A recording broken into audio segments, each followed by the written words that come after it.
Okay, are you ready to go? Hi, good afternoon, everyone. Welcome to the PhD colloquium at the Tower Centre. I'm Emily Bell. I'm director of the Tower Centre here. This marvellous space that we share with the Brown Institute for Media Innovation. Director Mark Hansen at the back there. It's a thrill to have to host this today. I've been teaching, I haven't actually been teaching, I've been sitting in a course largely taught by Professor Richard John at the back, about platforms since the Enlightenment. And one of the challenges for us when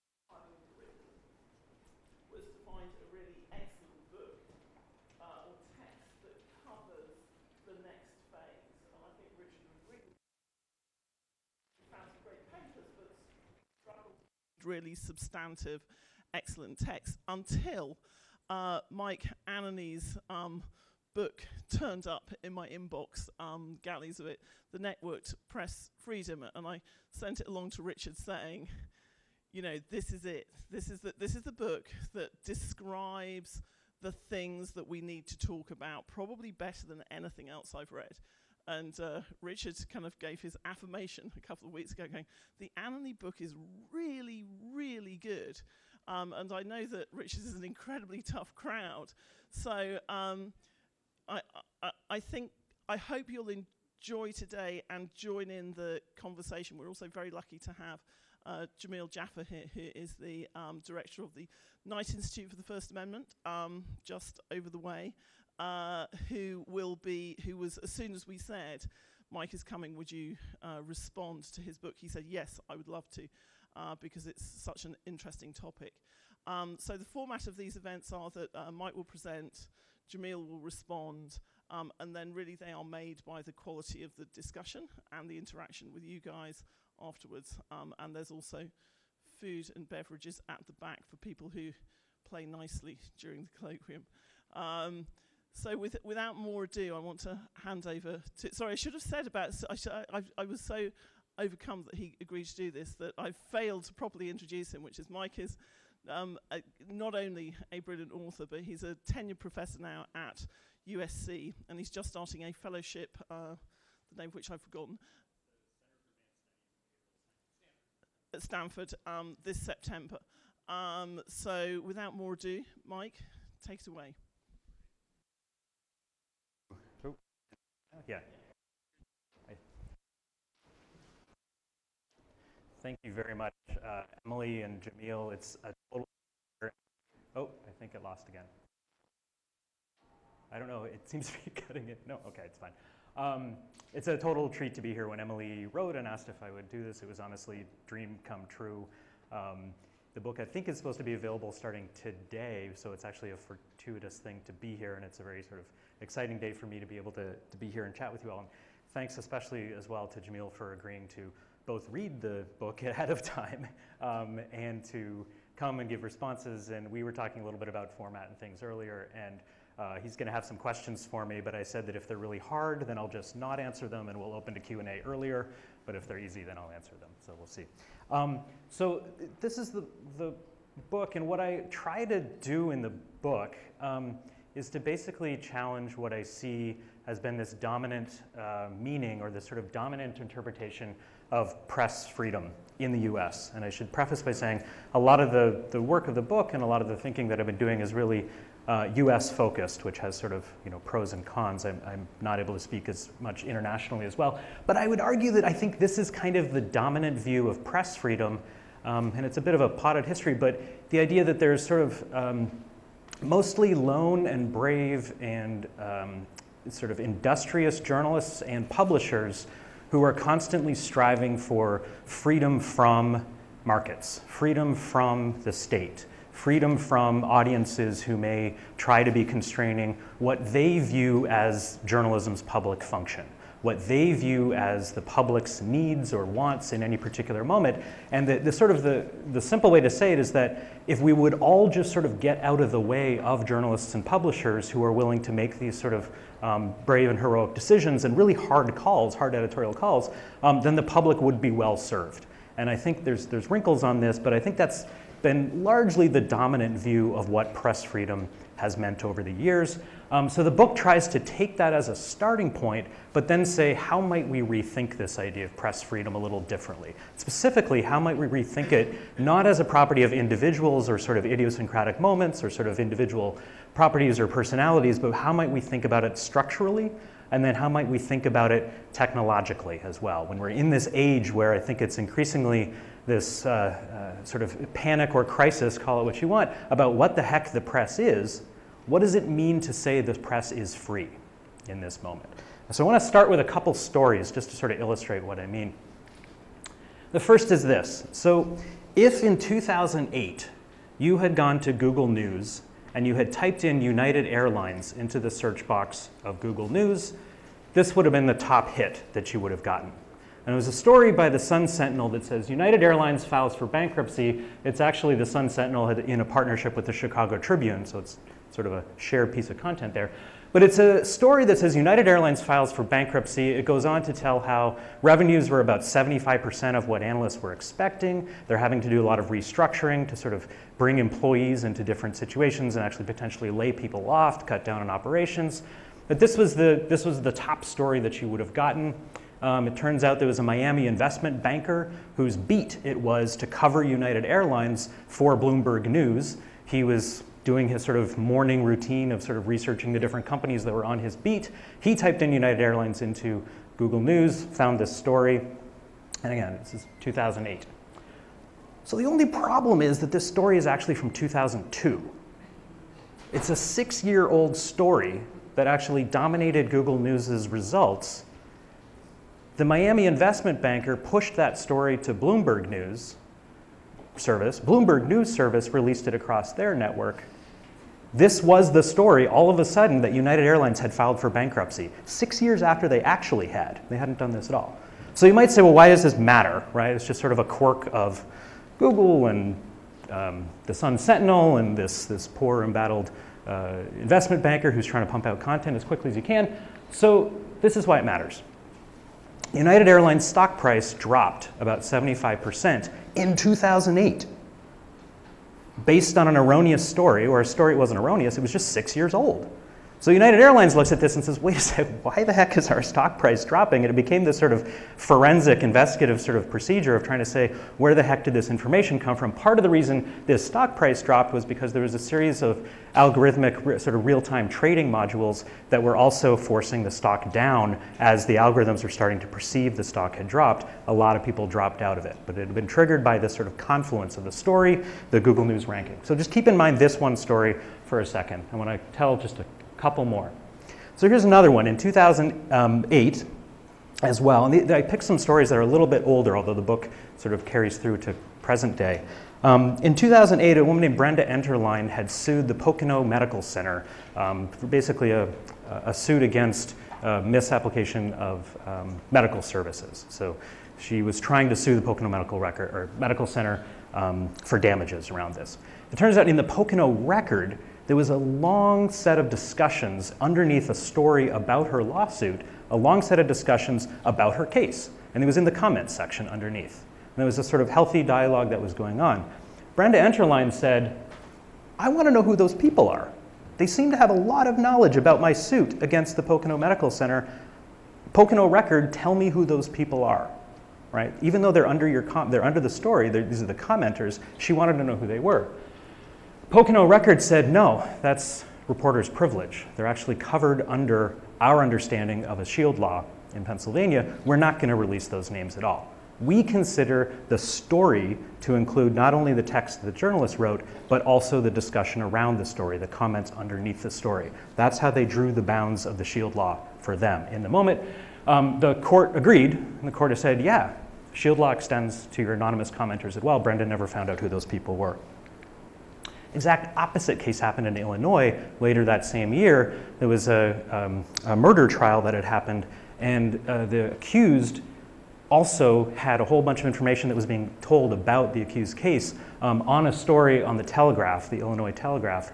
And Also, the accused sued the Telegraph and said, I want to know who your commenters are. There's a lot of information under here that actually pertains to my innocence or guilt. I need to know who it was. And the Illinois court said, yeah, you can totally know who those people are. It forced the Telegraph to release the information, even though the Telegraph provided the exact same basically rationale and reason that the Pocono record had. Why do I want to tell these stories? What I want to say is that this is the press. These are examples of what we mean by the press as an institution. And I want to argue that this press has a whole bunch of pieces to it. So if we want to talk about what press freedom means, we have to engage with these pieces and the relationships that these pieces have among each other. That's where we're going to find out what press freedom means, what it could mean, but also perhaps what it should mean, a more normative claim. So I'm going to say that in these different cases here, we've got a network press that has a whole bunch of different pieces. We have representations of dates. So it turns out the Sun Sentinel decided to put the dates on their story at the bottom of the story, not the top of the story. Sorry, I didn't actually say that explicitly. That's key. The Google crawler made a mistake. The Google crawler read the current date as the date of the story. The Sun Sentinel had put their date at the bottom. Google actually issued an apology. It was sort of one of these backhanded apologies because it actually said, well, we're sorry that the Sun Sentinel failed to portray the date in the way that Google suggests we publishers portray the date. We're sorry the Sun Sentinel got that wrong. Sort of a not great apology. So we've got the Google crawler itself that's making a lot of assumptions about what timeliness means, what breaking news means. We've got this partnership among the Tribune, the Sun Sentinel, which allowed Google to crawl its site. There's a thing you can put called a robots.txt file on your site if you don't want Google to crawl it. The Sun Sentinel didn't have that little file on their site. They were tacitly saying, yes, of course we want traffic from Google. We don't want freedom from Google. We need Google in order to drive traffic to us to bring our advertising revenue there. We've got code that they don't actually release. We've got these formats that are living on the web in different places. We've also got journalistic practices. And when I think about back to the Miami investment banker who sort of contracted with Bloomberg News, and then the Bloomberg News folks who are picking that up, nobody had actually done the homework to say, wait a second, is this actually true? We've got one hit on Google News here. Maybe there's some more digging. I'd argue that's a kind of a sloppy journalism. We've also got some senses of what user search patterns are like. We know people don't go past, definitely not past the first page of search results. We know they tend to look at the first few and then move on. So we've also got an image of how audiences work. We've got these automated wire services, as I said, high-speed algorithmic training. We've got these observable consequences. One of the big things about this example, too, is that we could see the result. And that was sort of an issue for the rest of the folks thinking about the network press is, how is the press actually behaving or misbehaving when we don't know how the results are coming out, when we actually can't see something as shocking as a 75% drop in a stock price? But we've also got human judgments, norms of what participation mean, thinking about when you go and you comment on a particular website about, let's say, the Pocono Medical Center lawsuit or about a murder trial in Illinois, you may have an expectation about where your comments are going, and you may be surprised to find yourself appearing in court just because you had commented on a news story. We've also got an explicit sort of apology that happened here where Google apologized. The Illinois Telegraph ended up apologizing to their readers too and had said, we need to really reset the expectations about what participation means on our news site if our commenters are going to be held liable in this way. Okay, so what I want to argue is, and what the book tries to argue is to say, these are actually stories of press freedom. This is where we're going to find out what contemporary press freedom means, is by understanding these types of stories. And what I want to do, I just want to check on my time for a minute. What I want to do is not only argue that this sort of image of the lone journalist and the lone publisher needs some complication. It's not to supplant it, and it's not to replace it, and it's not, absolutely not to denigrate the sort of really hard and powerful choices that a lot of individual journalists and editors need to make, but it's to say we need to add a piece to this for this networked era that says there's structural conditions that allow publics the right to hear information, to hear perspectives that they might not have encountered, and that right to hear exists in the design of these infrastructures, these socio-technical infrastructures that take form in all those lists that I had before, of the practices, the norms, the algorithms, the behaviors that are there. So what would it mean to add this piece to press freedom? That's what the book tries tries to argue. So I want to do is a little geeky, and then I'll get into some more examples, but I want to kind of advance the claims of the book in sort of 5 steps and say this is what I'm up to, and we can sort of debate or talk about each of these steps, but I want to sort of put it on the ground to say. So the first is actually this, forget the press for a second, is to say that there's this idea of democratic autonomy.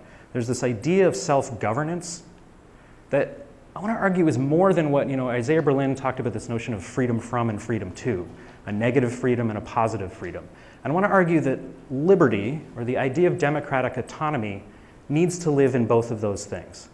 We don't want to just sign on to, I want to argue, sort of an Enlightenment liberal ideal of saying freedom and autonomy is the rest of the world or influences getting out of my way, not having sort of an undue influence on me as an individual because I am sort of fully formed and ready to navigate and exist in the world free from influence.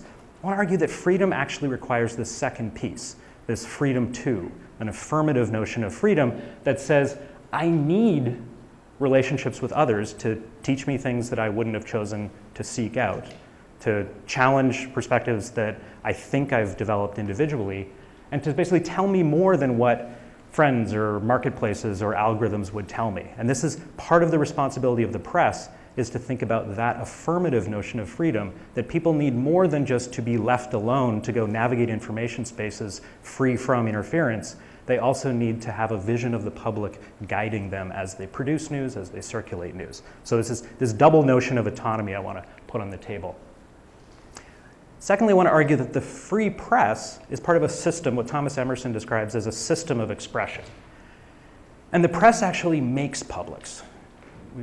There's no such thing, my advisor, Ted Glasser, was at Stanford, sort of said, publics are not these things that you find in the wild and you sort of pick them up and you just address them and meet their needs. Journalists and news organizations are part of systems of free expression that make publics. And I'll go a little bit into what I mean about making publics later. And that this networked press lives in sort of these separations and dependencies. So it's not about being just free from, it's about being free to. These separations and dependencies, and I'll explain as well what I mean, living in what I call human and non-human actors. This is drawing on some work that science technology studies scholars say, which is to say, if you want to understand a social setting, you want to understand a different kind of culture, make sure that you make room for both what humans are doing, but also what, quote, non-humans are doing in the form of data, in the forms of algorithms, in the form of different kinds of infrastructures that are there. The other bit to the argument is to say that actually different kinds of publics need different kinds of presses. There's no single flavor of the public, and as I'll talk about a little bit later, there's a bunch of different kinds of publics. And the press could let its freedom depend on its ability to create some kinds of publics versus other kinds of publics. The idea that press freedom is about a journalist pursuing his or her own understanding of what a public is and just being free from influences to do that, I want to argue and say there's actually a lot of different flavors of public, so let's think about freedom in terms of what kind of public's made. And then finally, I want to argue that we can think about press freedom to the extent that it creates defensible publics. And we can have a long conversation about what it means to create a defensible public. But the press only gets to sort of earn its freedom, I would argue, to the extent that it can defend, normatively defend, ethically defend what it means by the kinds of publics that it's working to create.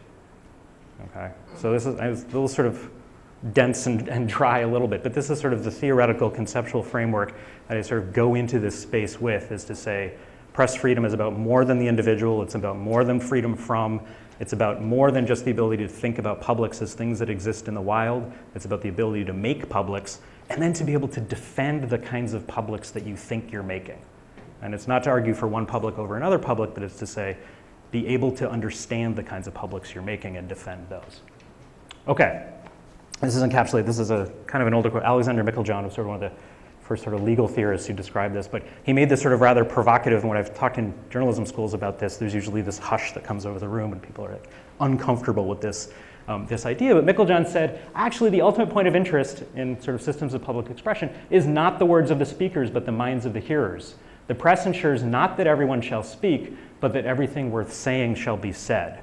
And this should sort of, light up some alarm bells in some ways, because you want to say, who gets to determine that? What do you mean everything worth saying shall be said? But that's this affirmative notion of saying we've got to think about this public right to hear, not just make spaces for people to speak and assume that some invisible marketplace is going to sort of take care of the rest for us. We think about the conditions of hearing, the listening conditions that are there. Okay. So this is a very dense, but what I try to do in the book is to say, well, all right, how the heck would I look at this? How the heck would I try to trace and understand how press freedom is working in different networked settings? If you buy my argument that the press is no longer, living in newsrooms, is no longer living just in state organizations or living in audience metrics or living in particular kinds of journalistic practices, but that it's this distributed thing that exists across social and technical spaces, if you buy that claim that this press is now distributed in this networked way, how could we go about tracing its freedom? How could we go about understanding its negotiations of how autonomy works for the press? So what I did was, and sort of an empirical choice, was to try to look at basically the stories that journalists were telling themselves about the press. And I sort of picked this period of about 7 years between 2010 and 2016 and did an analysis of the trade press, sort of the press about journalism, what Matt Carlson calls meta-journalistic discourse. This is discourse about journalism. So I did gathering up a corpus of thousands of stories and did an analysis of these stories and tried to understand the conversation that journalists were having among themselves about what they thought the press was. What are all the different dynamics that are informing the press, and how are those pieces fitting together? So the book talks about all of these, and I'm not going to go through all of them because that'd be kind of crazy. Talks about all of them to try to say, if you want to understand the network press and how its freedom exists or doesn't or fits together, here are the different dimensions. And what I want to do here is just focus on a few of them, just to go through and sort of, as a proof of concept, or sort of show you what I mean by them. I want to talk about three. The first is sort of resemblances, and argue that the press is actually not free from technology companies. It's not trying to often be free from technology companies. It's often trying to look like platforms. It's often trying to resemble and look like the kinds of products and services the platforms are offering. So I want to talk about that resemblance dynamic. The other is what I call sort of temporal infrastructures. Often there's this feeling, there's sort of complaint where journalists say, well, if only social media would slow down, I'd be able to do the kind of reporting that I'd be able to do and wouldn't have to have this pressure for breaking news stories. Again, I want to argue that this is actually more of a dance. This is a temporal dance between news organizations sometimes challenging the rhythms and the temporal patterns of platforms, but sometimes it wants to follow those rhythms a lot. It needs to follow those rhythms a lot. And then finally, I want to look at this idea of sponsored content again and say, one of the norms I sometimes hear in journalism a lot is to say, well, we need this clear separation between sponsored content and editorial content. And what I'd say is it's actually a little more complicated in that sometimes the press is actually trying to look like sponsored content. Some other times it's trying to back away from that. So in each one of these kinds of dynamics, we see this dance. We see this system of separations and dependencies. And what I want to land on at the end is to say those systems of separations and dependencies will make different publics. They will lead to some publics versus other publics. Okay, that makes sense. Okay, let me start with the first one, is to say, what do I mean by this idea of resemblances? So there's a few different examples here that I want to go to, but they mostly concentrate on this idea of news organizations trying to figure out what the right relationships are to platforms. A few different ones. First is sometimes that news organizations, and this is coming from the corpus as well, they tend to sort of adopt platform formats whole scale. This is not trying to get free from platforms at all. This is news organizations trying to look as much like they can as platforms. So, example, the Wall Street Journal creating a Facebook-only app. You had to be part of Facebook in order to do it. I should preface this by saying as well, looking across these 7 years, of course, some of these examples have changed and some of these are no longer the case as this stuff is moving so quickly. That's the reason to sort of look across such a long time period, is to try to see patterns that are happening. So each one of these instances, they may be a little different now that are there. For a while, The Verge actually decided to sequester a whole section of its coverage within Facebook itself. So there was this section called Circuit Breaker, which they discovered to have the most traffic on its site, and they said, well, if that's having the most traffic at the time, Facebook was promising delivery of more traffic through its site. So they said, okay, we'll cleave off that and put part of us inside of Facebook. This is a dependency that they wanted to create.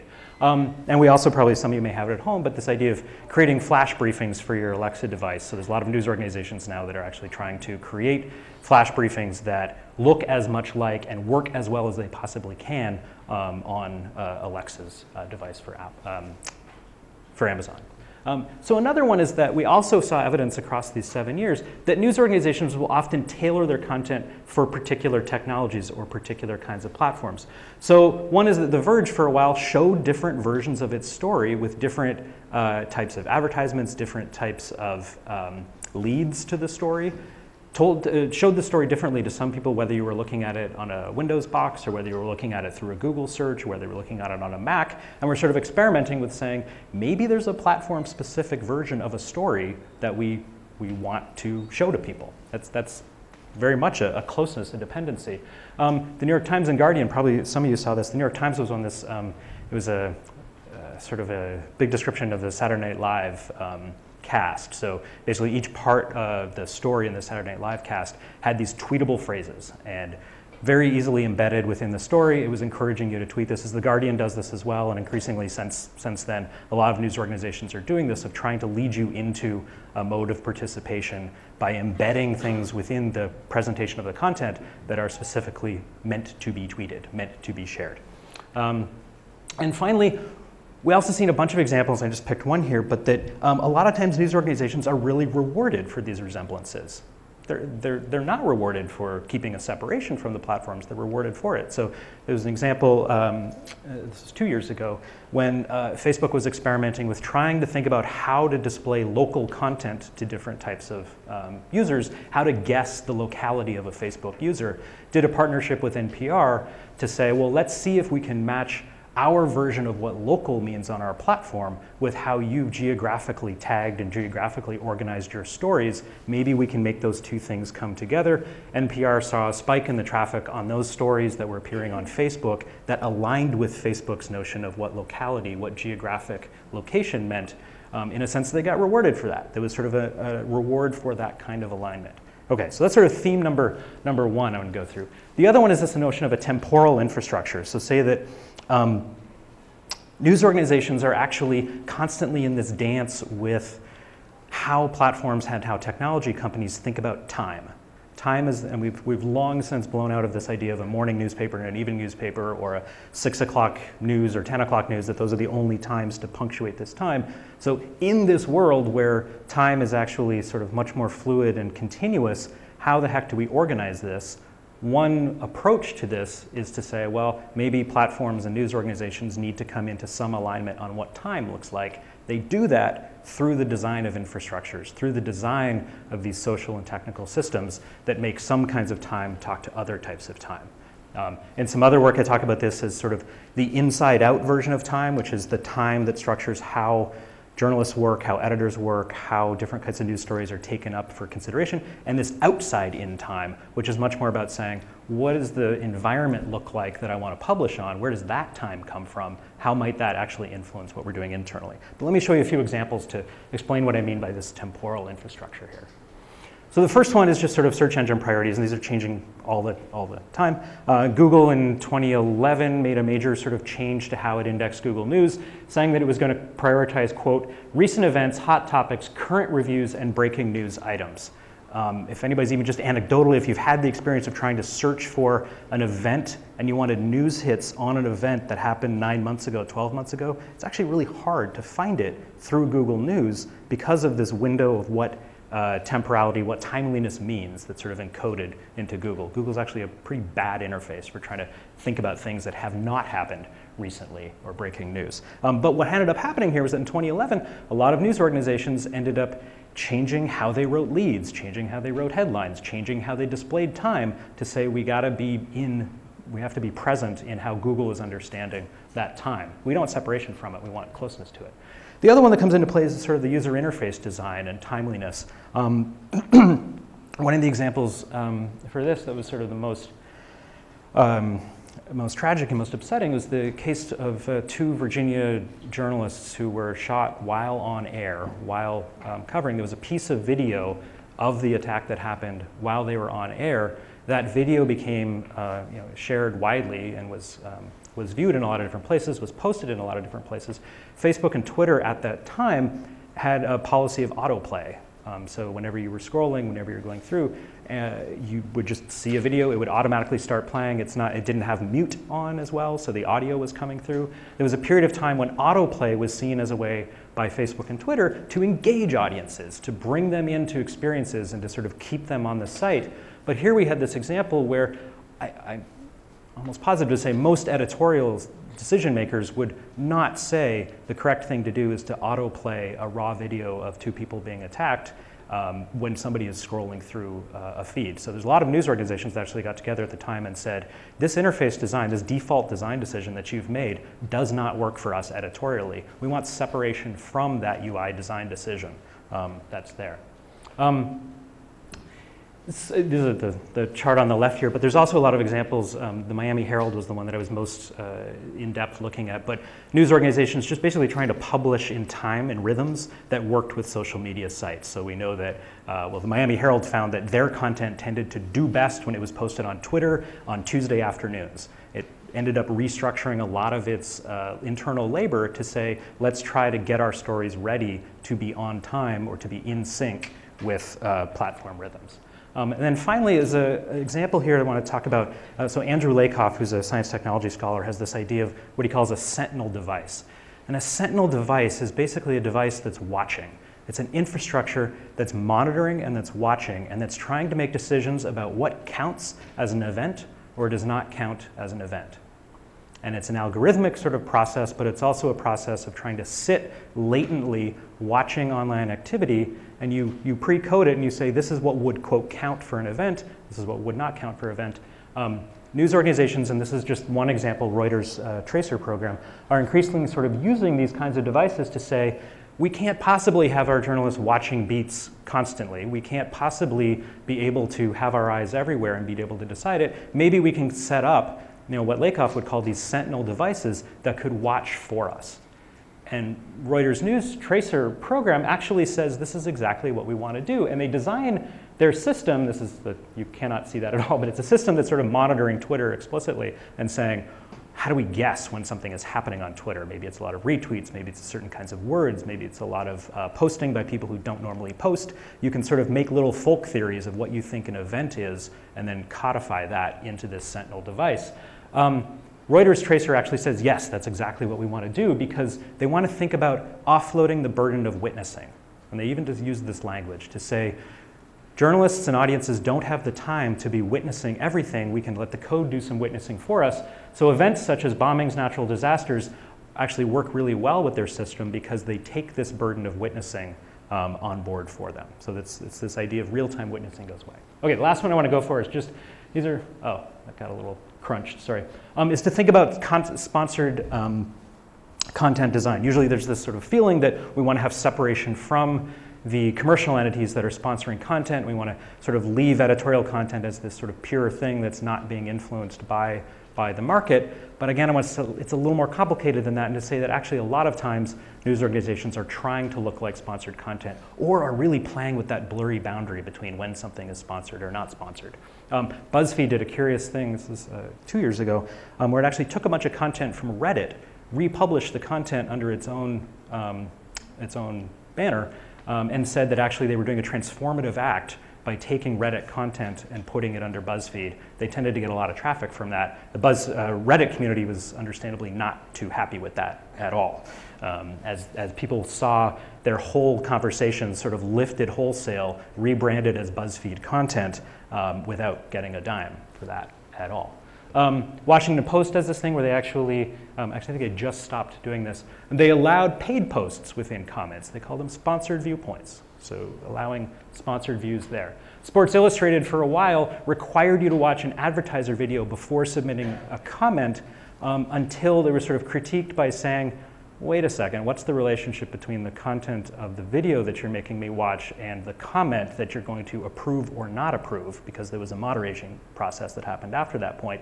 And it was sort of this big messy thing to try to untangle and say, oh, we've got this clashing content, we can't just make people watch videos, so they actually pulled back on that Courts did a thing, so this hit data journalism as well. Even Courts did a thing where they tried to have sponsored data points within their data-driven stories as well. What the heck a sponsored data point is, I haven't fully wrapped my head around, but it's sort of this idea that, so even this supposedly neutral space of data provisioning had this sponsorship going into it.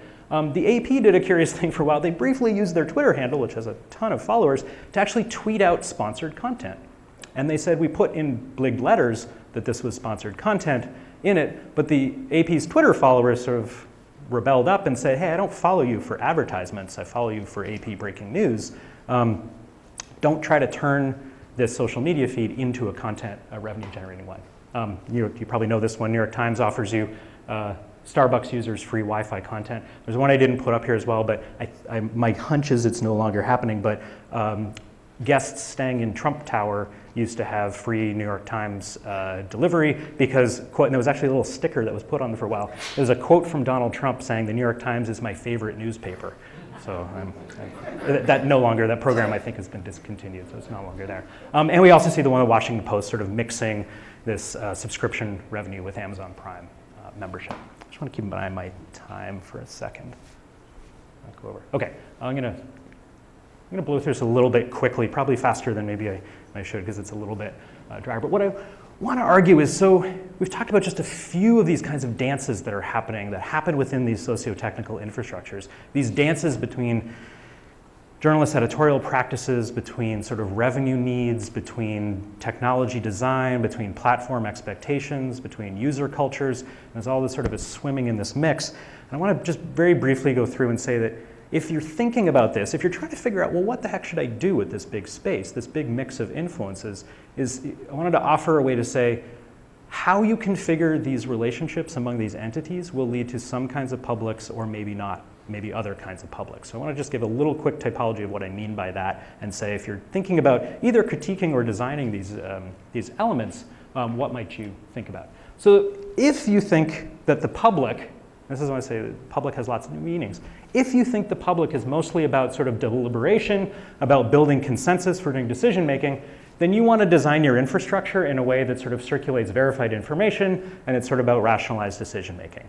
If you think that's the public, then look at this big infrastructural space, design it for that aim. If you think the public is this participatory social good, maybe in the language of participatory politics and sort of participatory design work, then you want to make sure that infrastructure is about inclusive, expressive forms of participation, publication, circulation. That's what you want to do. You want to be generating as much material as there. If you think the public is basically about aggregated opinions, then the thing you want to do is configure your infrastructure to really thoughtfully think about sampling, collating, analyzing points of view, and sort of trying to extract collective sentiment, if that's what you think the public is. If you think it's about shared consequences, sort of a Deweyian notion of consequences that you can't escape, then what you want to do is figure out how people are embedded in relationships that they can't leave. That's what you want to make sure your journalism looks like. If you thinking here about Iris Marion Young's work, thinking about the public as actually a whole bunch of things, a bunch of people that actually should not have their differences collapsed, should not have their differences tried to put through a rational decision-making process or consensus, then you want your infrastructure to be sustaining differences, and you want to support those, either with technology design or revenue. If you think pulling a page from Chantal Mouffe's work here, if you think publics are about agonism, about contestation, then you want to make sure that your infrastructure supports contestation, supports holding power accountable. The goal is not consensus or decision making at all here. It's that. And finally, drawing a little bit here, last almost, Catherine Squires has some nice work on thinking about what she calls enclave publics. So if you think a public is actually something that does not need to always be visible, that actually needs protection, then you want to think about how your infrastructure leaves your audiences free from surveillance. And finally, the last one is Chris Kelty's notion of recursive power. If you want to think about a public as actually a thing with the ability to recreate itself, or the ability to recreate the conditions under which it is a public. That's what Chris Kelty calls a public, this recursive power, the ability to make the public for yourself over and over again. Then you want to maybe think about opening up this infrastructure, letting people see how you do things, letting people have power to be able to change your infrastructure. Okay, I want to end sort of with just a couple assertions or points that maybe sort of led to by now. What I want to argue is that if you prefer certain kinds of separations and dependencies in this networked press, if you think some separations are good and some dependencies are good or bad, then I think you have a theory of press freedom. And that's okay. I'm not trying to argue that there's any one right kind of press freedom, but if your hunch is, you say, we should do this or we shouldn't do this in terms of these separations and dependencies among these elements of the network press, you have a theory of press freedom.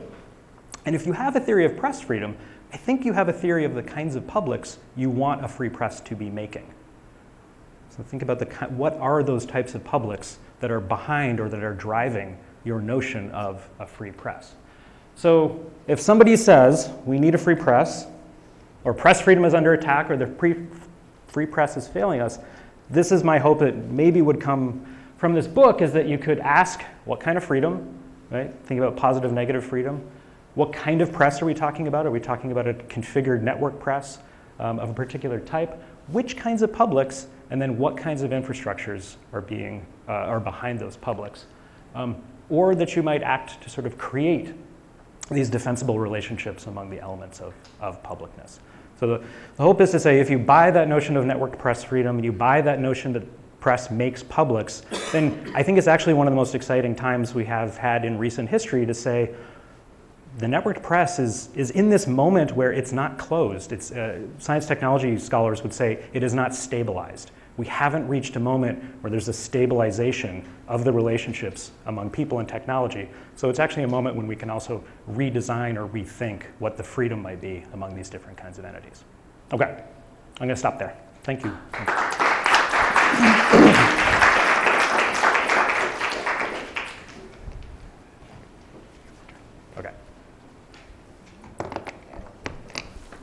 All right, I think I'm going to sit because I have notes and a handheld mic. So, all right. Well, first, thank you to Emily for inviting me to respond, and to Mark for lending us his space. I think that the book is wonderful. It made me think hard about what we mean by press freedom, what we should mean by press freedom, and why this freedom is worth defending. So the first thing I guess I'll say is that everybody should go out and buy 2 copies of the book. But I'm sure this is true of many other people in the room too, but many of the claims in your book resonate with me. I want to highlight just a few of them at the risk of repeating and probably mangling some of the things you've already said. Oh, sorry. This way? That work? All right. So I'm probably going to mangle some of the things you said, but I want to try to repeat some of the core points of the book because those core points set up my questions. All right. So the first proposition that resonates with me is that press freedom is more complicated than insulating individual journalists from interference by the government. Press freedom is better understood, as you put it, as a system of separations and dependencies that create the conditions under which journalists work. So it's not about isolated heroes, or not solely about isolated heroes. It's about relationships between and among institutions and infrastructures. Second, press freedom needs a democratic rationale, at least to the extent that it claims special constitutional protection. It needs to justify itself. So one way that the press can justify itself, perhaps the best way for the press to justify itself, is on the grounds that it helps people hear in ways that markets and states and social networks don't, and maybe can't. You write at one point that the press most defensibly earns its freedom when its own institutional separations and dependencies make possible the kind of hearing that self-governing publics require. So that resonates with me too. Third point, vindicating a public right to hear means vindicating democratic autonomy. And that autonomy entails both negative and positive freedoms, both freedoms from and freedoms to.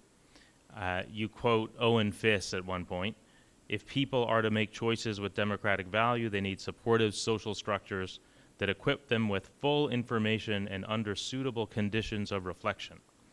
So vindicating a public right to hear means vindicating democratic autonomy. And vindicating democratic autonomy means playing that role, equipping people with full information under suitable conditions of reflection. Fourth point, if we understand press freedom as a system or field that justifies itself by vindicating a public right to hear, then press freedom isn't something that is static, but rather a powerful frame, these are your words, for evaluating why and how the networked press should change. So we can evaluate the press by asking how well it serves its distinctive function. To say that another way, we can ask what kind of public the press is creating, and then we can ask whether that public is desirable or normatively defensible. Finally, challenges to press freedom today aren't just conceptual or regulatory or professional, but to use your terms, they're socio-technical and infrastructural. So promoting press freedom today requires, among other things, reconsidering the separations and dependencies between non-human and human actors. So all of those propositions resonate with me, and my guess is that they'll resonate with many other people in the room too. But still, they leave me wondering about a few things, and these aren't necessarily things that I would have expected you to address in the book, but they are things that, they're questions that your book provokes. So you may or may not have answers to them or want to answer the questions, but I'll offer them anyway. And I think I have 5 questions. The first question is about the relationship between press freedom, as you describe it, and the First Amendment. So you argue that press freedom emerges from separations and dependencies, but you're not focused principally on separations and dependencies between journalists on one side and government actors on the other. You make it very clear that press freedom means more than just the freedom of journalists to report and publish without interference by the state. And you say at one point, I think you're borrowing a phrase from Chris Kelty here, that press freedom exists in a, quote, socio-technical fog of freedom.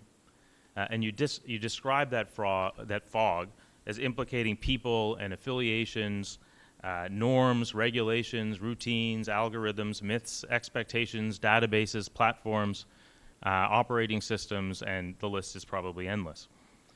And your argument, I think, is that press freedom emerges from the separations and dependencies between and among all of those things. So if I've got that right, then press freedom as you describe it is far broader and far more complicated than anything that the First Amendment could be understood to protect. The First Amendment, at least as currently understood, has very little to say about the separations and dependencies between private actors. For example, Facebook and the New York Times, let alone the separations and dependencies between, say, databases and expectations. So I'm wondering whether you think the First Amendment should have more to say about those kinds of relationships, or alternatively, whether you think the First Amendment is inevitably going to have a very limited role in shaping and protecting press freedom. And perhaps you think that the First Amendment has always been a bit player in the evolution and defense of press freedom. And I think that would be a perfectly defensible position, but it's a very different view from the view held by many First Amendment lawyers who tend to think of cases like New York Times versus Sullivan and the Pentagon Papers case as having defined press freedom. Those cases, and there's a list of maybe a dozen in which the Supreme Court sensationally affirmed the press's right to publish over the objections of the government, and those are the cases that most, I think, First Amendment lawyers think articulate both the scope and the limits of press freedom. And I guess it seems possible that so many people have a view of press freedom that revolves around individual heroism because we tend to take press freedom as having been defined by those Supreme Court cases. Okay, so that's my first question. Second question, I think I have 5 questions. Second question is related. I'm wondering how much the press clause in particular matters to press freedom. So you seem sympathetic, Mike, to the argument of Owen Fiss and Emerson that the speech and press clauses work together to create a system of expression that supports democratic aims. You write, quote, taken together, the clauses ensure people's mostly unfettered freedom to express themselves and pursue individual interests, but they expect the press to earn its unique constitutional privileges by both contributing speech to the system and investing in the circulation of speech with public value. And the logic of that argument, I think, is easy to understand. The speech clause is about private interests, and the press clause is about public interests. Or maybe the speech clause is about the right to speak, and the press clause is about the public's right to hear. Or maybe the speech clause is about individual autonomy, and the press clause is about democratic autonomy. But the logic is easy to understand, and I can certainly imagine a world in which the two clauses would work together and play those respective roles. But as you acknowledge in the book, it's difficult to reconcile that theory of the First Amendment with the Supreme Court's case law. First, throughout most of American history, the court has used the press and speech clauses as more or less interchangeable. Second, and relatedly, most of the press's First Amendment victories have been grounded not in the press clause, but in the speech clause. Third, the court has generally rejected the idea that journalists are entitled to protections that ordinary citizens aren't. And finally, while the court has sometimes recognized a right to hear, not all of the cases in which it's done so have involved the press. And I'm thinking of cases like Kleindienst versus Mandel, in which the Supreme Court recognized a First Amendment right on the part of U.S. citizens to hear the ideas of foreign citizens. Or Lamont versus Postmaster General, which was a case in which the court recognized the right of U.S. residents to receive ideas from abroad. There's also the whole line of cases involving the speech of public employees, in which the court has held that public employees have a right to speak on matters of public concern, in part because the public has a right to hear their views. So those are all cases in which the court has recognized a right to hear, but they're cases that were decided under the speech clause, not under the press clause. So that's just to say that the case law doesn't line up in any neat way with the theory that the speech and press clauses serve distinct purposes, or the theory that the speech clause is about private interest and the press clause is about public interest.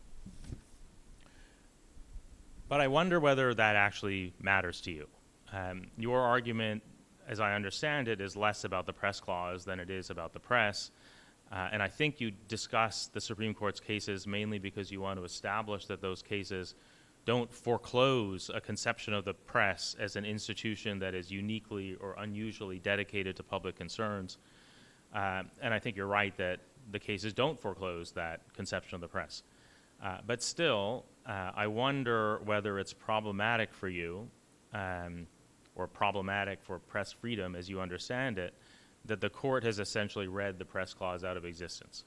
I guess my question is whether your conception of press freedom militates in favor of a more robust press clause. And if it does, what kinds of protections would that clause provide? Okay, that's my second question. Third question. What forms of regulation might serve press freedom as you conceive of it? So your argument is in part about how various actors, journalists in particular, but not only journalists, should conceive of their respective roles and purposes. Your argument is that these actors should concern themselves with the publics that they are creating. And you're asking media companies and tech companies and social media companies to understand their role differently and to act differently too. You have this passage about Facebook, which I found very interesting. You say, if Facebook reconstituted itself as a place for listening publics, it would not prioritize sorting people according to individually satisfying and commercially profitable information preferences. It would acknowledge and take normative responsibility for what its audiences are able to hear and what kind of public such hearing creates.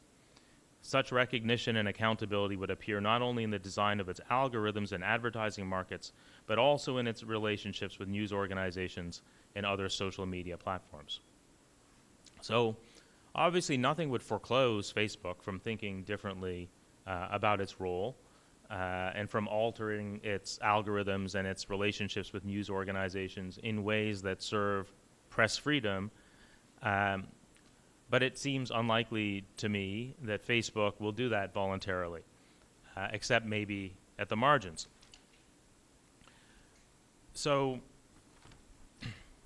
sorry, I lost my page. But maybe you're arguing more than,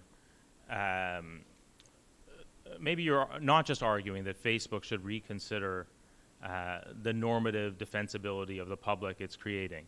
Maybe you're also arguing that the rest of us should consider the defensibility of the public that Facebook is creating. And one possible result of that reconsideration might be a different regulatory regime, one that didn't just ask Facebook to act differently, but that required it to act differently. 6 months ago, a proposal like that might have seemed more radical, but 3 weeks ago, Zuckerberg himself testified that he thinks regulation is necessary. So I'm wondering, do you think regulation of Facebook or, say, Google could serve press freedom as you conceive of it? And if so, what do you think that regulation might look like? Fourth question. It'd be great if you could answer that one. Yeah, that's the hardest one. All right. Okay, so fourth question. How worried are you, and how worried should the rest of us be, that given the direction of socio-technical change, the First Amendment will become an obstacle to press freedom? So you acknowledge that the First Amendment has been an obstacle in the past when legislatures have tried to ensure on the public's behalf that the means of speaking and hearing are structured in the public's interest. The exception to all of that was a case called Red Lion Broadcasting. It was a 1969 case in which the court upheld the fairness doctrine, which was the doctrine that required radio and television broadcasters to present different viewpoints on matters of public importance. But as you note in the book, the court's reasoning in that case turned on the fact that radio and television spectra are limited, and the court declined to extend the decision to other contexts. And in fact, 5 years later, in a case you also discussed in the book, Miami Herald versus Tornillo, the court rejected the application of that reasoning to a newspaper that had been required by a Florida statute to print replies to editorials or op-eds. So since that case, Miami Herald, which is 1974, I think, the Supreme Court has become, if anything, more libertarian in its perspective on the First Amendment. And the First Amendment we have right now is a First Amendment that is very protective of autonomy, narrowly construed, the speaker's right to speak, but arguably less concerned with other values, including what you call democratic autonomy. So if Congress tried to regulate the social media companies now in the service of press freedom, as you describe it, the social media companies might challenge that regulation in reliance on the First Amendment. They might invoke the First Amendment in their defense in the same way that the Miami Herald did in the Tornillo case. And they might succeed. So your argument assumes a First Amendment that serves, I think, implicitly assumes a First Amendment that serves press freedom, or at least a First Amendment that doesn't get in the way of press freedom. But I wonder whether that assumption is justified given the Supreme Court we have right now. Final question. You argue that in some contexts, the press can best serve the public by giving us freedom from certain kinds of speech, creating what you call pauses for meaningful silences. So I have two questions about those silences. First, I'm wondering what they would look like in practice. Like, can you give us some examples of what those silences might look like? And second, and now I'm channeling Justice Kennedy, what's the difference between silences, which you celebrate, and censorship, which presumably you don't? How would you distinguish silences from censorship? Does it have to do with who's doing the silencing, or does it have to do with the end that the silencing is meant to serve? And one, I think, completely legitimate response to this question would be, well, the whole book is an answer to that question. But I still wonder, whether it's possible to give a more concise answer to that question, a more concise answer to the question of how you would distinguish a silence that we should celebrate from, one that we should lament or resist. Those are my questions. Again, I thought the book was, really great. I don't know if we want to throw it open for other questions or you want to respond to any of those. You can, whatever works for you. Yeah, okay. Jamil, thank you so much. That's a phenomenally thoughtful reading and set of responses. And I will not go through all 5 because I think I'd much rather hear what folks in the audience have to hear. I think maybe I'll just pick a few things to draw upon because you also nicely anticipated and said you could answer in this way. And I was like, yeah, that's a good answer, what you said. So I was like, just sign me up for that answer. I guess one thing that didn't necessarily come out in the talk or maybe in the book as strongly as it could have was part of the audience for this is trying to think about designers of these infrastructures and designers of the platforms. And by designer, I mean, and I've increasingly been sort of embedded in these communities where it's a lot of people within tech companies who are explicitly even right now saying exactly this question of how should we change what it is that we do? And are there other ways of thinking about speech in something other than this sort of libertarian way?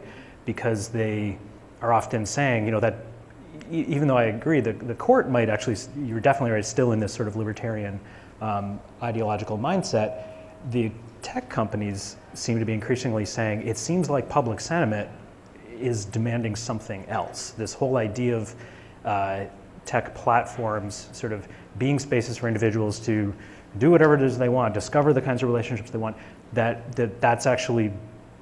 hasn't come true in fruition as the platforms have become more complicated, as data surveillance has become more complicated. They're sort of realizing they've designed themselves into a bit of a corner, and they say either we have to defend this sort of libertarian notion where we found ourselves, which doesn't seem tenable with where public conversation is, or we need some other conceptualization, and we need to figure out how that lives in design. So that's what the bit about Facebook that you read was sort of a little attempt to say, to a company like Facebook, there actually is this alternative view of autonomy, of speech freedom, of press freedom that is more than this negative right, more than this libertarian right. In one sense, they could pick that up and operationalize that, I think, in different ways. But also, I should say, ways that I don't entirely have an answer to because it's such a closed set of systems that the accountability and the auditability of the systems doesn't exist yet. So it's hard to say, for me, what that would look like in practice. The other one I want to mention is, and none of these are going to be complete or full answers to you, but the others, so Frederick Schauer has this piece where he sort of talks about the danger of what he calls the institutional compression of the First Amendment and says, it's dangerous if we continue to interpret the First Amendment in terms of what pamphlets can do or not do, or what radio can do or not do, or what TV can do or not do, because he sort of describes that as this institutional compression. And he's very much in line with people like Fiss or Emerson or Meiklejohn, who would say you want to keep that institutional description of the press as sort of lightweight and fluid as possible because, and I'm thinking here especially in terms of influences of artificial intelligence that are going to be coming down the line very soon, you can't possibly predict the technical configurations of speech systems well enough to be able to say ahead of time that qualifies as speech, that's a press clause issue, that's an affirmative issue, that's a negative issue. So he's sort of arguing for, I think, sort of a slowness on the part of the courts. And then final thing I'll say, and then I'll stop talking, is that you're right. I mean, I'm not a lawyer by any means, and the extent to which I appreciate and understand the scholarship is through this lens of press freedom, which is a rather narrow one. But I think the book is trying to also think about press freedom as sort of a cultural concept as well, and the number of times and the speed with which it's sort of thrown around as this fix or this critique to be leveled at different configurations of the press.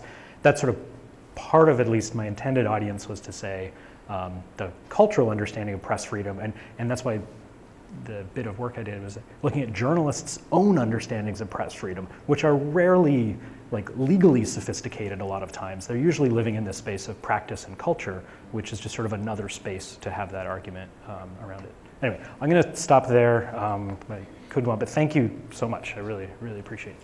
Really appreciate it. I don't know how we want to do. Should I turn this off? Yes, please. Okay. All right, so we have like 15 minutes for audience questions. Any questions? Oh. I'm Angela Woodall. I'm in the PhD program in communications, and this resonates a lot, but I wanted to ask you to talk a little bit more about making the public in the context of Rife, for example, who looks at it as mutually, they constitute each other. The press makes the public, but it's actually the kind of public that makes the kind of press we have. And I don't know if you are also accounting for that, and we've just talked a lot about the press making the public, so I wanted to ask you to elaborate a little bit. Yeah, I think this is on. Yeah, and the way that I was seeing this was the public making the press. So the main lens I was looking at it through in the book is the public making the press in terms of how technology companies and social media platforms convene audiences into things that the press then sees as potentially public. So to be concrete about that, what I mean is, so there's a lot of moments when journalists that were appearing in the corpus, and also journalists I've interviewed in other contexts, will say, well, the public seems to be concerned about this particular kind of issue or this particular kind of topic. And then when you ask further, well, how do you know this? Where have you gone for these pieces of the opinions?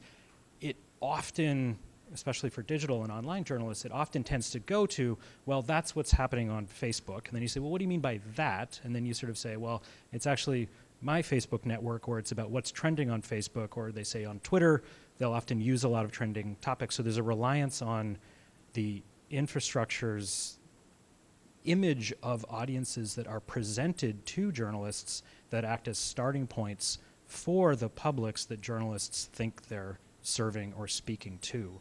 So, and that's what, so again, the book also talked about this STS notion of boundary infrastructures. So boundary infrastructures being these moments where we say, there's these two groups that are meeting, how are they actually doing that? And increasingly they are meeting through convenings, but the power to convene is very much a power that's within the platforms, that's within the image.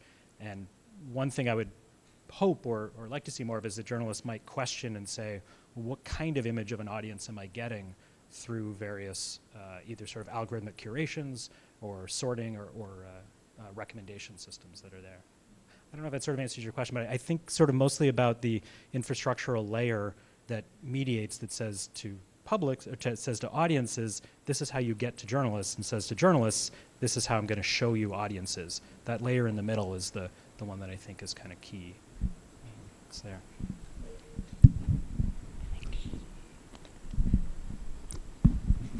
Hi, I write a blog, RebeccaIsaac.net, RebekahIsaac.net, and I'm concerned about the issue of meaningful silence, because one of the things I mentioned in my blog yesterday was the fact that in the context of robotics, for example, when we're in a democratic society, one of the things that is critical to the smooth functioning of that society is the concept of informed consent of the governed.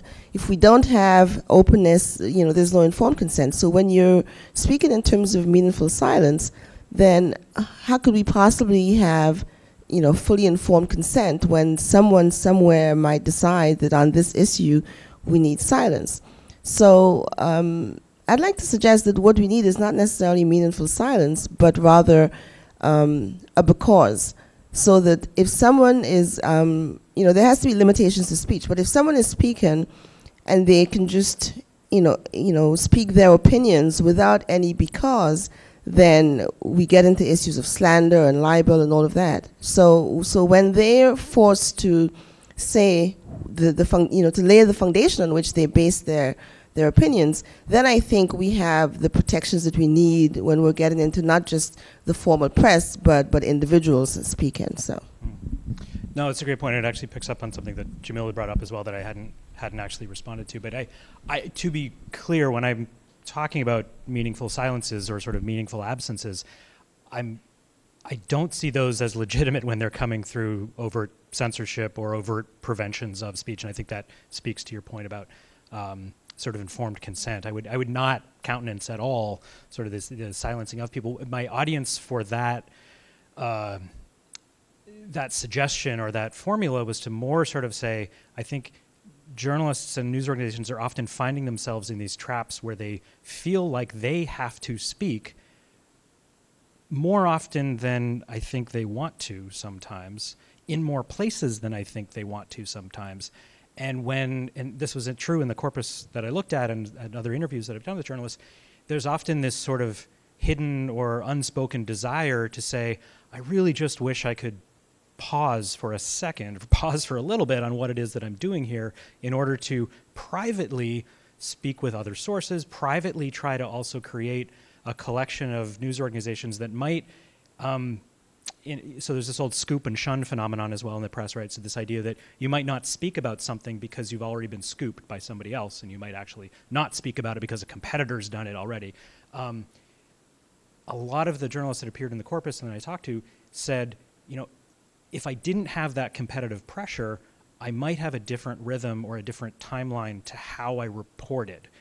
But that's a really heavy lift to try to say, so what if news organizations could, you know, not collude in a way, but actually have some professional norms around saying, no, and the Boston bombing is a perfect example, right, of the case of a lot of, especially TV organizations, very quickly reporting information that was not confirmed, not legitimate at all, but there was this pressure to sort of do it. And also because they said, even if I'm not doing it, I know that there's this social media feed that's going on its own. There could also be an intervention made on the part of platforms. If platforms and news organizations actually worked more with each other and actually had some kind of equitable power relationship, which I don't think they have right now, there could be a kind of editorial sensitivity that could go into platform publishers to say, you know, maybe there's moments when, no, the algorithm's going to have a little bit of a delay to it. That's an editorial decision. That's, for me, that is a difference between, that's not a censoring thing of saying, I'm not going to let you speak. That's putting a power back into, hopefully, thoughtful, professional, ethical journalists who are making editorial decisions and saying, no, we're not ready to be visible on this yet. That's what I mean about the meaningful silence should come from a professional ethic of journalism.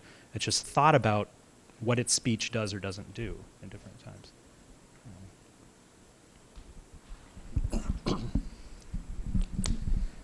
Thank you very much. I will read the book. There's more than I can respond to, but I'm thinking about your notion of defensible publics. I'm assuming there must be indefensible publics then, too, and I started playing with that here. A mob is one name we have for a certain kind of indefensible public because it's excitable. Things go through it contagiously. There isn't a stop and a pause. Soccer audiences are another indefensible public in some countries anyway, because they're prone to violence. Maybe Twitter creates an indefensible public because it seems to stimulate rude and extreme remarks without there really being a dialogue. And the fourth one I've come up with so far is primary elections in the US are indefensible publics in that they are unrepresentative. Only the extremes are motivated enough to vote in primaries.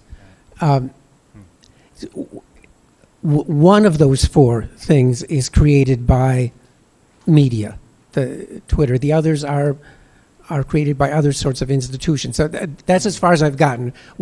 Does that have anything to do with your notion of what is a defensible or indefensible public?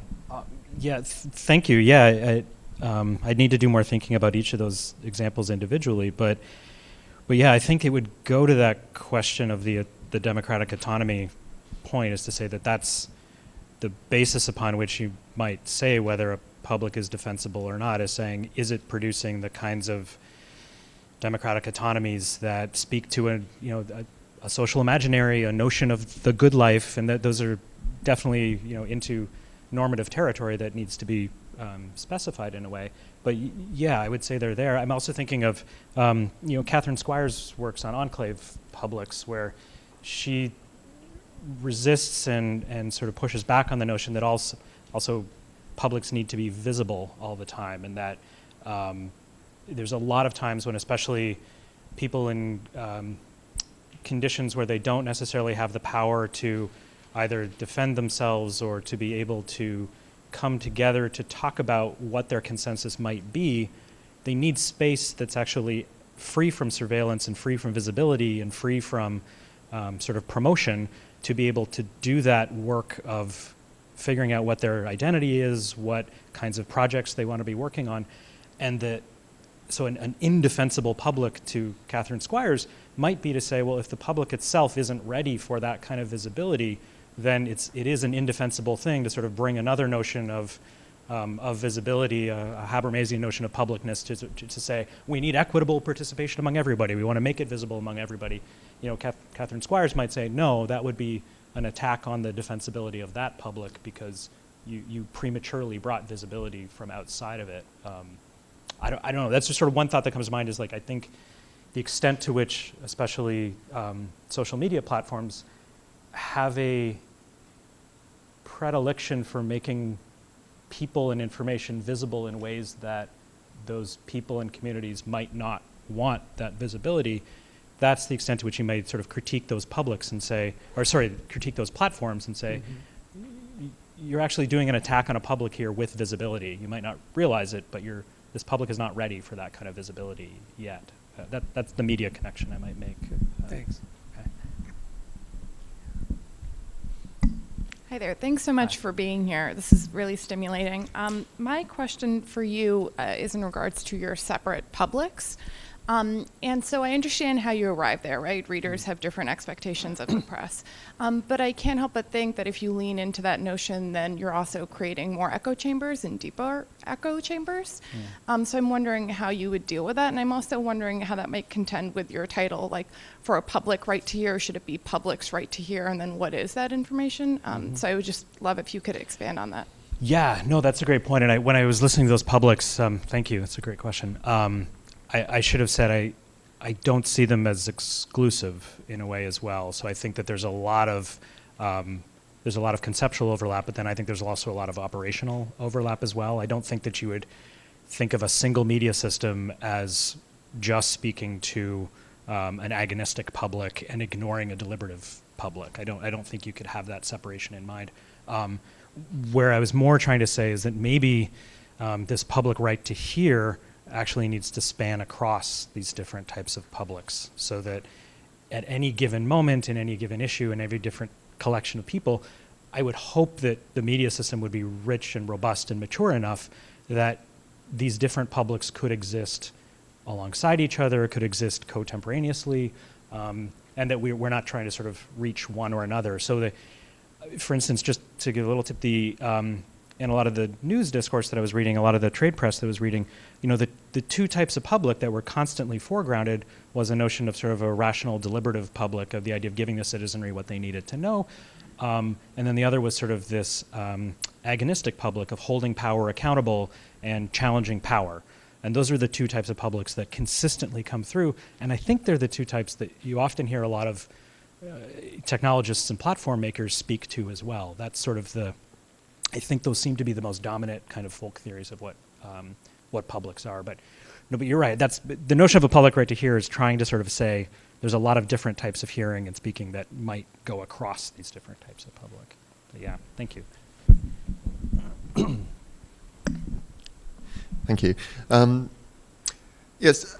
So my question is, for the first kind of 2/3 of your analysis there, like you're looking at, you know, the question of separation and dependencies producing press freedom, and you know, thereby press freedom being a kind of historical, cultural, social, regulatory, technological, you know, regular, you know, professional artifact, right?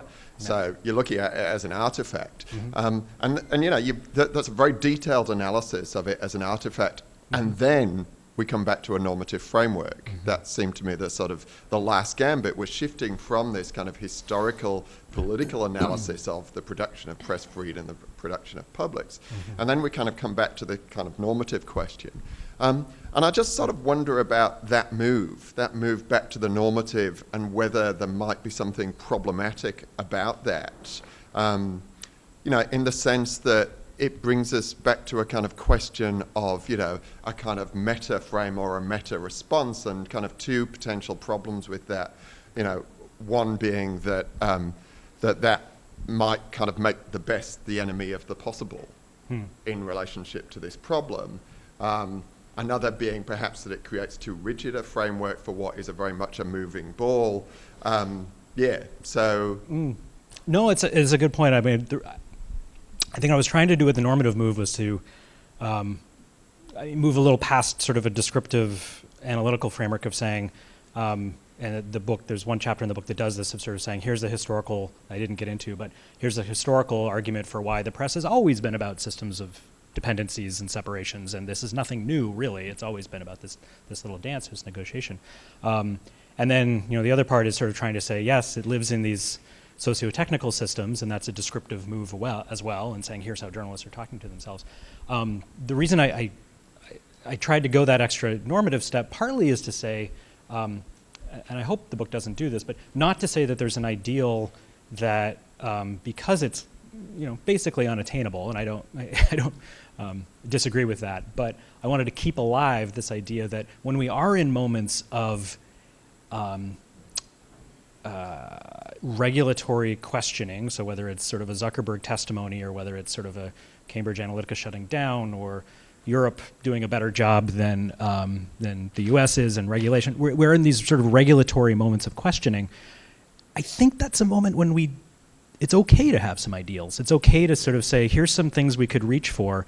We're not going to get there completely. We're not going to do that at all. And the other is this issue of stabilization, and again, what socio-technical scholars would say, the interpretive flexibility of a system, is to say, we're in this moment when the networked press has not settled on what it is. There's a lot of moving pieces to this, and there's a lot of people who are making decisions about, you know, what kinds of startups to do or not do, what kinds of people to hire or not hire, what kinds of audiences to invest in chasing or not invest in chasing. I think those are also moments where it's okay and a good thing to have some ideals to reach for. I would hope that it doesn't discount the value of those ideals because we're not able to get to them. I think that's sort of the, I don't know, that's both the excitement and problem of social theory that, you know, has this normative component to it, but has to live in the real world too. So I don't know if that's an answer to your question, but it's sort of, I was conscious of that move for sure, but was also trying to give some hooks or some things that people might actually glom onto or try to move toward.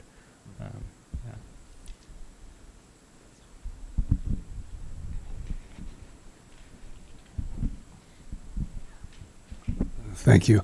You both mentioned the Supreme Court cases, and I'm wondering how Citizens United impacts on this.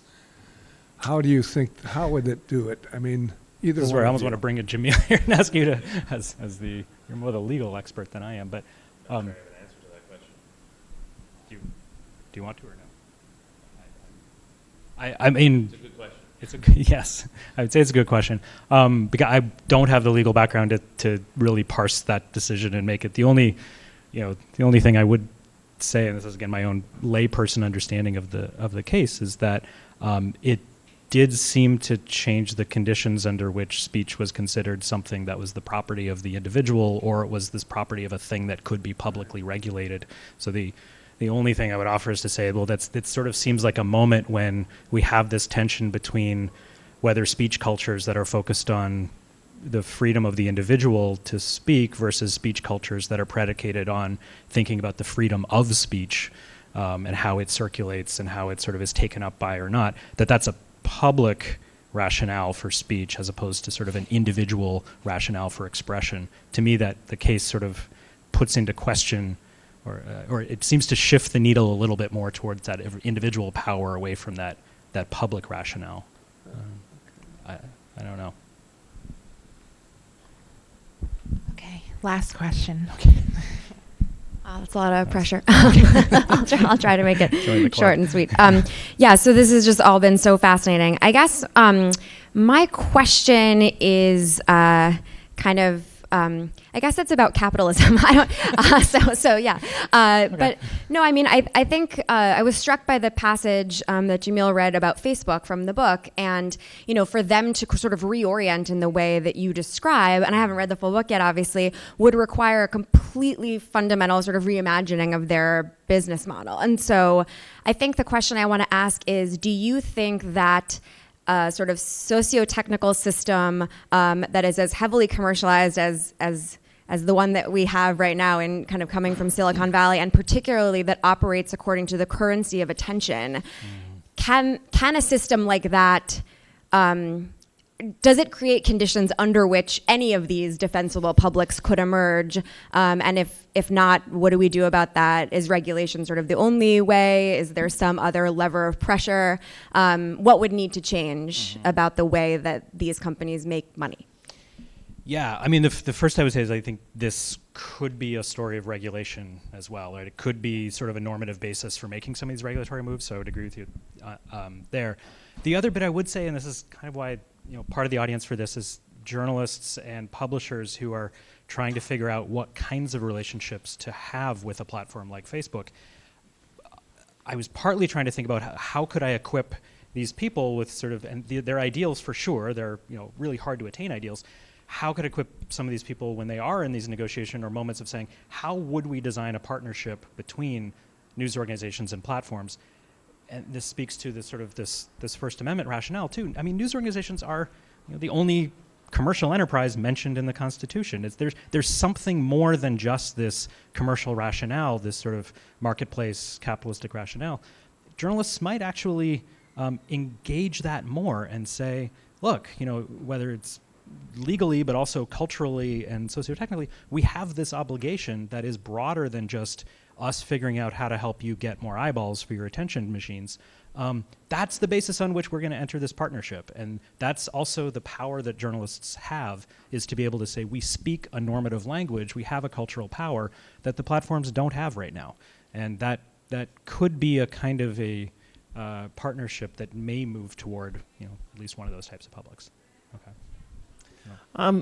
I hesitate to bring this to an end because that was absolutely fantastic. Hard questions, but it's a great audience. I was going to say, yes, we've packed the room with actually phenomenally smart people to ask very hard questions.